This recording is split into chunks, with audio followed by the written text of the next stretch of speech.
আর মাত্র কয়েকটা সেহরি, তারপরেই শেষ। এত তাড়াতাড়ি রোজা শেষ হয়ে যাচ্ছে। আর কয়দিন পর এই ইফতার সেহরি আর হবে না, এটা মনে হলেও খারাপ লাগে। যাই হোক, আসসালামু আলাইকুম, সবাই কেমন আছো? আলহামদুলিল্লাহ, আমি অনেক ভালো আছি। সবাইকে জানাই রমজান মোবারক।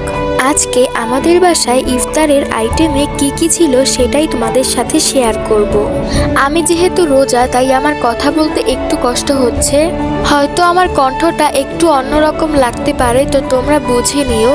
এখানে আম্মু বেগুনিগুলো ভাজাভাজি করছিল।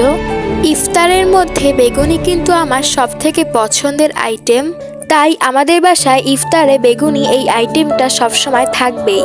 আর এখানে আম্মু ডিমের চপ ভাজাভাজি করছিল। ডিমের চপ খেতেও আমার অনেক ভালো লাগে। এরপরে আম্মু পেঁয়াজু ভাজাভাজি করছিল। আর এই পেঁয়াজু খেতে যা মজা হয়েছিল, জাস্ট ইয়াম্মি ইয়াম্মি।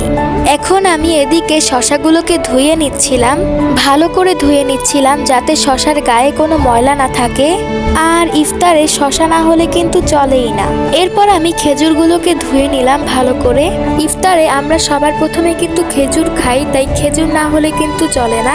খেজুর খেতে কিন্তু আমার অনেক ভালো লাগে। এরপর আমি আপেলগুলোকে ধুয়ে নিলাম ভালো করে। আর কিছু আমি ভিডিও করতে পারিনি, কারণ হচ্ছে কাজের অনেক চাপ ছিল। আর এত কাজের মধ্যে যে এইগুলো ভিডিও করতে পেরেছি এটাই অনেক। তো এই দেখে নাও, এখানে ইফতারির অনেক কিছু দেওয়া আছে প্লেটে। আজকের মতো এতটুকুই, আল্লাহ হাফেজ।